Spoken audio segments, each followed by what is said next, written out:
Hi, Dean Kobayashi here for the NS Stick channel. And in this episode, I'm going to go through uh, actually learning a song, how I go through it, and show you why I made the decisions that I did. The song I'm going to learn, or I've actually already learned it, but I want to walk you through my process and talk about the why I made the decisions that I made. And the song I learned or I'm going to learn is Prince's Purple Rain. Now, I actually I thought I owned this album, but I didn't, so I went ahead and I bought the album. I know it's a great album because there's so many great songs on it. I must have lost the CD or something. But anyway, uh, I, I hope everybody out there is buying whatever music they are covering, at least, so, um, if not, just buy the one song, 99 cents on iTunes. But I went ahead and bought the whole album because I know some of the other songs and they're great. So I think it was $10, $9.99 for the whole album.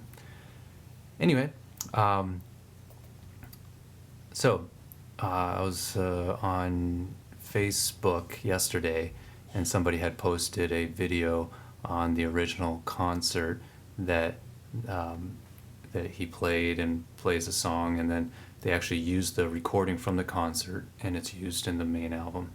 Um, so they didn't, they edited it and they did some overdubs and added strings, all that kind of stuff. But it really inspired me. I, I just watched it and I was like, wow, that's a great song. I think I can play that because it's basically bass, guitar chords, and singing on top of it. Sure, there's solos and things, but I just like to sing and play along, or play and sing along, uh, and that's the kind of structures I look for most of the time, and the things that I like to listen to and like to play. So that is what I found. So anyway, that's step number one. If you haven't seen my video on the 6 steps to learning a song, I'm going to go over the just the first four, because it's the last two is practicing and sleeping on it. It's number 6. So I'm just going to do 1, 2, 3, 4. And so the first thing is assess the song and make sure it's something that I want to do. It's attainable, and I was wondering if this is going to be a challenge, and it actually did end up being a kind of a challenge, especially in number 4 when I'm learning the chords and where I'm going to put my fingers, and that's always a challenge for me anyway. Any song, no matter how simple. So that was really a surprising thing for me. I thought it was going to be pretty easy, but anyway, when we get to that, I'll show you. But I knew it was within my skills. The 4 chords, and I'm sure I could figure out a way to play it on my own, and not learn it on my own, but play it comfortably eventually, and it's not too much of a stretch for me. So I figured out that that's a good song to learn. So that's number 1. Number 2, find the chords, and what I do is I go online. I have my computer right here. Sorry, I don't have a screen thing or anything. I don't have that technology right now. But I went online and I just did a search for Purple Rain chords. That was the search words, Purple Rain chords. And boom, the number 1 thing that pops up is a website that's all they do is give you the chords for all the different music. So anything you're looking for, you can probably find it online. So no need to try and learn the song if try and figure out the chords if it's already here. And when I pulled up the song, I found it's actually 4 chords on the whole song. Wonderful. So only 4 things I need to memorize. And but I did see some kind of interesting chords. The first chord that will pop up on here is a B flat sus2, and so I had to remember what that was. Anyway, kind of jumping ahead here, but I knew I could figure this out once even when I looked at that, even going back to number 1, assessing the song. All right, this looks like something I can do, and I'm going to enjoy it. So it's great. We found the chords online. The next thing, number 3, is learn the bass side, learn the right hand. This song is very simple. If you don't know it, you'll find that it's pretty much just the root chords, and I tend not to follow exactly how the artist does it.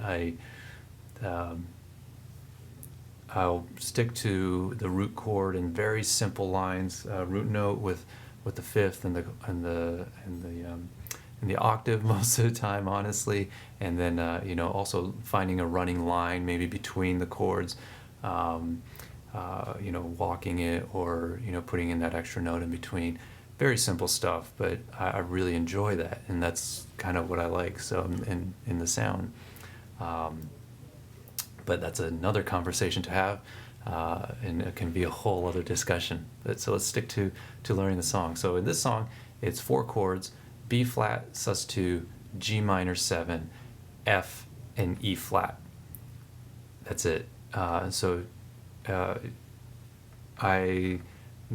find those notes on the fretboard, and so starting with B flat, which is right here, and then it's G minor, or G minor 7, and I'm just playing the root notes here. So starting back from B flat to the G. Ooh, no, actually I'm wrong. So the chords are B flat, sus2, G minor 7, F, E flat. So B flat is right here. Then it goes to the G minor, then to the F, then the E flat. All right, so that's it. And already, if you know the song, you'd probably be like, oh yeah. So I'm not going to sing for you right now, but that's it. And the order looks like it changes a little bit between the choruses and the verses. That's the verse thing, and then the chorus. But the general order is that, and it, kind of at the end with the solo and the jamming, you can jam over that chord progression. So that'll be a lot of fun. I think I might do that. Maybe make up some solos. There's a really great, very simple hook at the end of this song also. So if you don't know it, go online, but I'm sure you know this song, right? Everybody knows it. So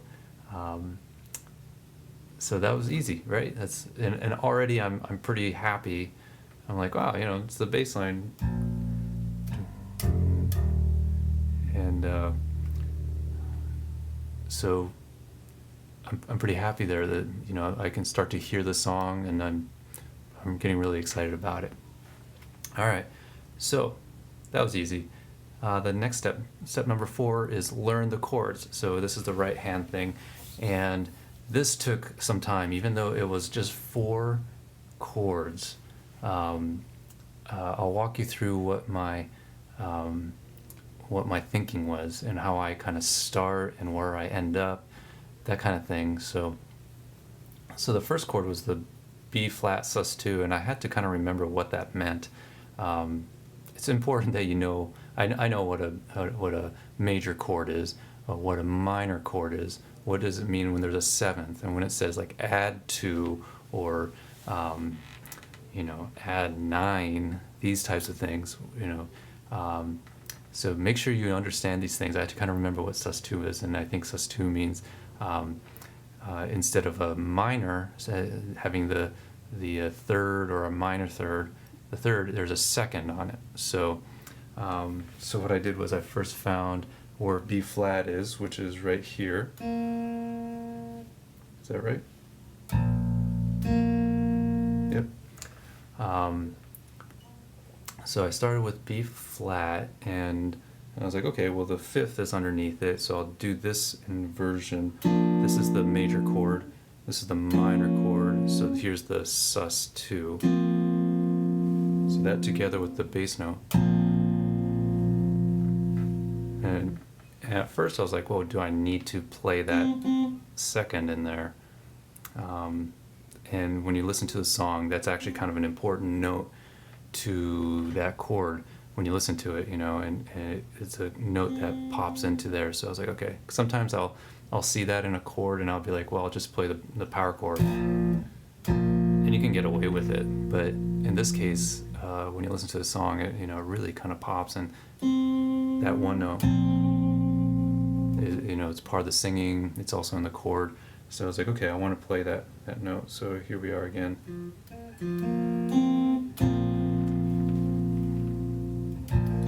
All right.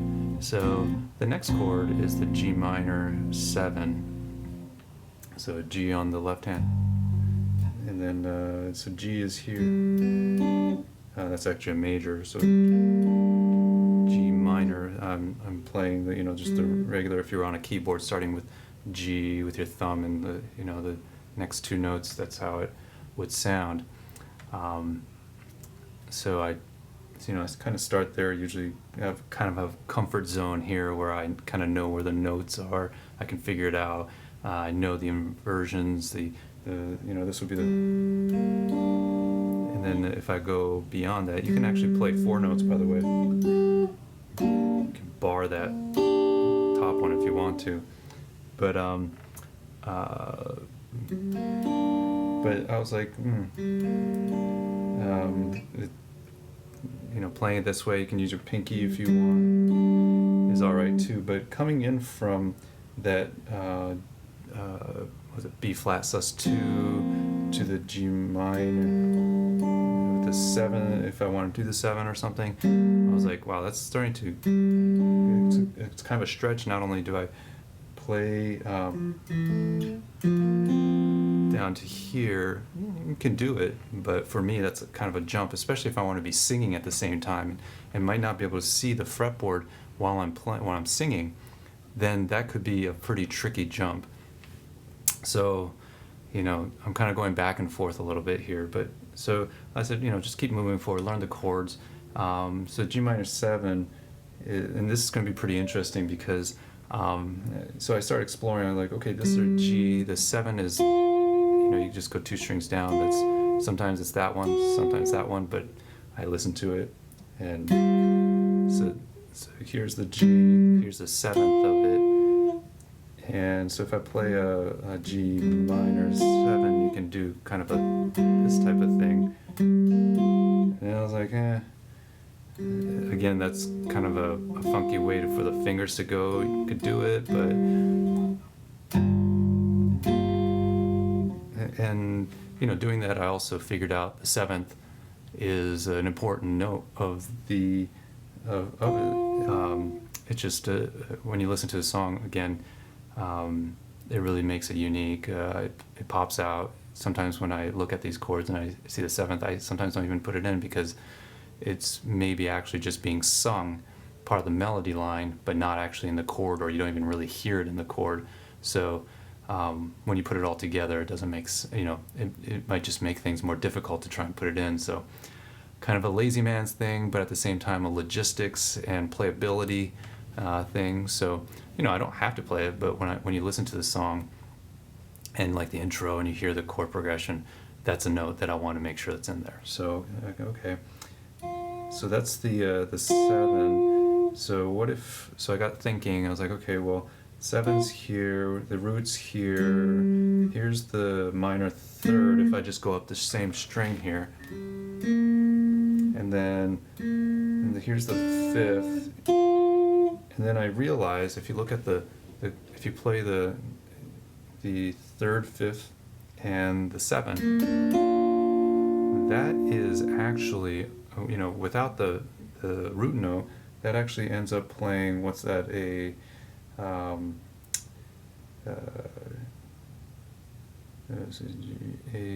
that's actually a B flat major, right? I think. And then if you can play the root note, which is the G, on the bass side, and that plays the G minor 7. So it might actually technically be a B flat major over G, but again, these are just, that's just, they could have written it down that way if that's how they wanted you to play it, but it's still a G minor 7. If I play a B flat, a B flat major chord over playing the G bass note. So how cool is that? That's like, I think that's really cool. So I'm not even playing the root note on my right hand, and there it is, the G minor 7. So I was like, oh, that's great. And then that actually took me back to the B flat sus2, because I was playing it up here.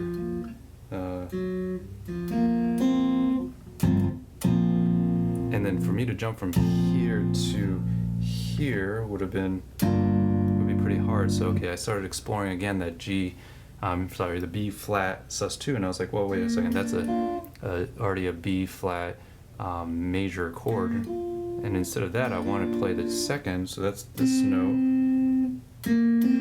this is the 2, and then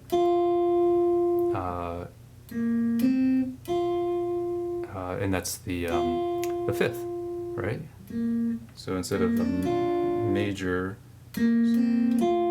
is the sus, but I bar the last two notes, the 2 and the 5, and I was like, okay, so, and then the next chord is the G minor 7, which I'm playing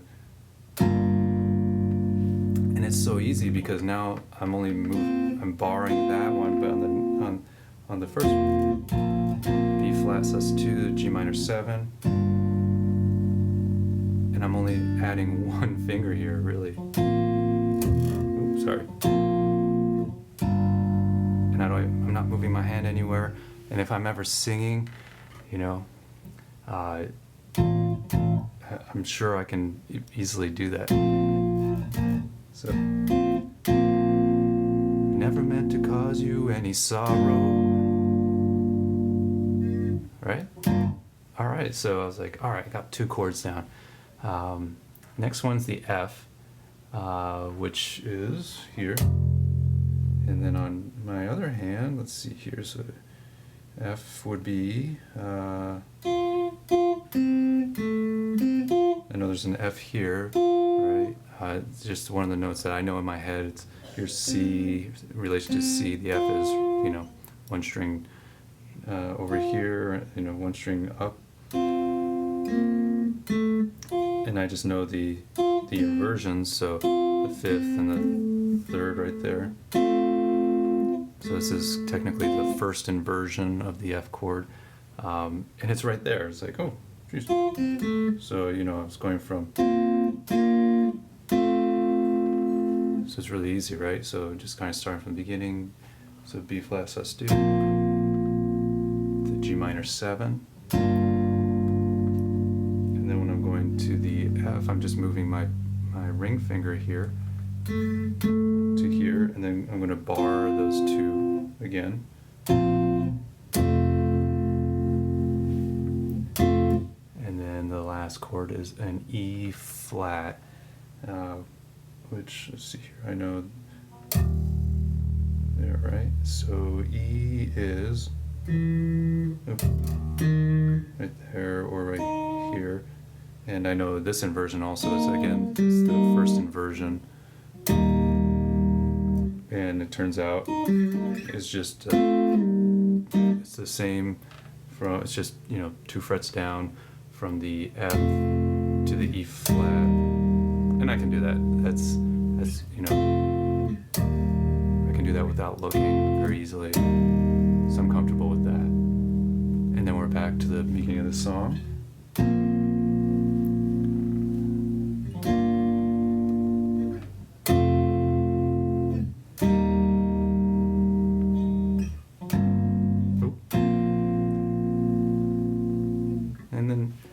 I just keep practicing that. Honestly, most of the song are those. And then I see in the verse where you do the purple rain, purple rain. That part actually starts on the E flat, which is that last chord we did. Purple rain, purple rain, purple rain, purple rain. And it goes back to the B sus2, which is. And then to G minor 7, which is that second chord we did. Purple rain, into the F. I only want to see you bathing in the purple rain. So that's it. That was my thought process. Now, I went through it pretty quickly there, especially with like the first 2 chords. It seemed like a lot of time. But it took me a while, and I just wanted to walk you through my thought process, and that there's a lot of back and forth between making decisions on which notes I should play. Do I need to play the note, that's in every note that's in the chord? Because I'm playing with 3 fingers. Even if you use 4 fingers, some of these chords have more than one, more than 3 notes in it. Do you have to bar a note using your, bar 2 of the notes? Do you, can you just get away with the root and the 5th? Do I need to play the 3rd, the minor 3rd? Do I need to play that sus2, the 7? And as you play, you listen to it and say, okay, that is the 7th, and that's what really makes the song. That is the 2nd of the chord in the chord, and that's really what makes the song. So yes, I want to play that. The G minor 7, bringing in that 7th was kind of tough, but I can just disregard the root chord on my right hand and play it on my left hand, and it sounds great. I think it does. Here it is again, that B flat major over G.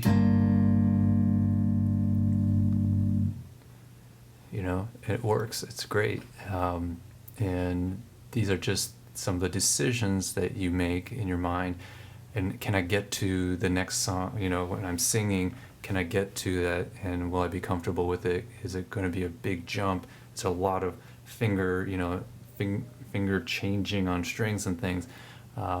So for me, these are the decisions that I make, and it may be different for you. Maybe you are just playing for somebody else who's going to sing, and they say, hey Dean, or hey whoever you are, can you play that on the higher part instead, because I like that voicing and I like to sing over that that might be a consideration. So be ready to do that. Know where the different inversions, where the notes are in relation to each other, and when to pull out some of the notes, when to add add the notes that you want in there, and just explore the locations of the chord, and these things will become clear. From this song, what was really neat about, for me, I was like, wow, it actually ends up being pretty easy, for the right hand. So I'll bring this up. So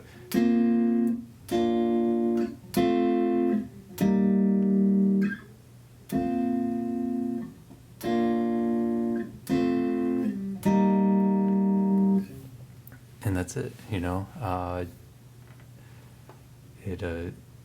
it's a simple song. It's but it really opened up my the way I see where the notes are lying and how the song sounds and how it's flowing, and how I just need to move this one hand just very small increments and achieve the goal that I want to do. So the next thing I'm going to do after this is practice, right? And I'm going to use, I'm going to try and find the song on YouTube, but I haven't been able to really find a real version of it. Some artists are very strict about what goes on YouTube. Some other artists really don't care. So this, I'm having a hard time finding an original on there. Maybe I'll do a little digging. But when you find it, use Loop the Tube. I think there's some apps that you might be able to get that will do the exactly same thing, maybe just from an audio file, and I might research that. Other resources that I've found that really work great are people who are doing a tutorial on a song on a keyboard, because they'll arpeggiate the notes, and then you can kind of mimic that on here and be like, oh, okay, he's playing like this, and you can find those notes.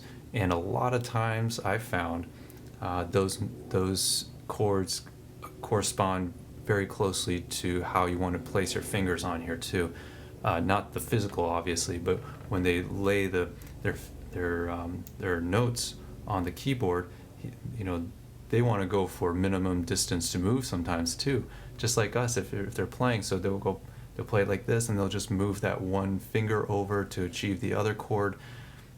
So I find piano tutorials to be very useful. I've done that on several songs before, and really helped me out. Also understanding the rhythm, maybe there's a bass, boom, boom, boom, boom, or something like that. And the rhythm might be a little difficult to understand sometimes just listening to the recording. Maybe they use lots of delays and things. But sometimes the keyboard tutorials do a really wonderful job on understanding the boom, boom, boom, or ba-boom, ba-boom, or boom, all at once. These types of things come up as well, and I find a very big correlation with the keyboard tutorials. And so that's what I'm going to do. I'm just going to make sure I learn the whole song, I know it well, that I start to feel comfortable with each section, and then I'm going to bring the sections together. And sometimes I find it difficult. I know each section so well, but then when I get to the part of going from that one section to the next, that the chord change is too much. In this one I don't see that happening, but sometimes you just have to go back to learning the chords again and figure out what a smoother transition will be. So it's a lot of back and forth. But after all that, sleeping on it, I'm big on that, because I actually started learning this yesterday. You'd think because it's so simple that I'd be done by now, but I learned the chords. I figured out, like I walked through the whole process, and I figured out where I'm going to have the fingers. But man, I was still having a hard time just playing it. Just even though there's just four, and the bass line is super easy. But I don't know what it was, but my brain just wasn't moving my fingers like I wanted to. I said, oh, it's okay. I just put it away. I went to bed. And today when I came back, it was just so much clearer in my head on where my fingers are going, where, how I want to play it. And it just happened at a much easier rate than the day before. So if you're starting to feel frustrated, and there's a funny video online of the most angry guitar player who just gets so angry, and he's literally hitting his hands and breaking instruments, and he's only been playing for, I think he said like 2 weeks or whatever, and he couldn't play the parts that he wants to, and that's don't do that. Take a deep breath, try it again, or if you don't need to, if you're not in any rush, put it down, pick it back up the next day, because you're going to find your head so much more clear, and you're going to be able to visualize the fretboard and how your fingers and how you want them to move so much better. And practicing mistakes is really bad, really. I find if you just keep practicing and having mistakes, you're going to find yourself always having mistakes in the same place. So if you're finding that to be the issue, think about what's happening, step back, visualize what it is you're trying to do, and come back. If it's still not working out for you, sleep on it, and usually through your sleep cycles you'll find that this will soak in and sink in, and you'll be able to have a better time the next day. So That was my walkthrough of learning Purple Rain by Prince. Obviously, I didn't do the whole song. I'm going to go ahead and continue studying it.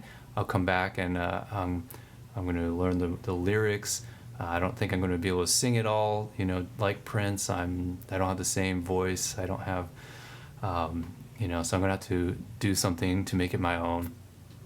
And we'll see what that is. I hope to also do a little bit of soloing on top of it, maybe do a little jam kind of thing, improvising, and I think it's going to be fun over these chords also. So we'll see how that turns out. Thank you for watching. I hope this video helps somebody out there and hopefully helps you on understanding and having a clear path to learning new songs, not just on the NS stick, on any kind of instrument. Really, I think it's the same process. Just the technical part of left hand, right hand, or the vision of how you want to play it at the end would be different. But as always, please do leave comments and questions below. Let me know if you have anything to add to the discussion or to how to do this, or you say, Dean, you're totally wrong on that. Let me know. Please just leave a comment below.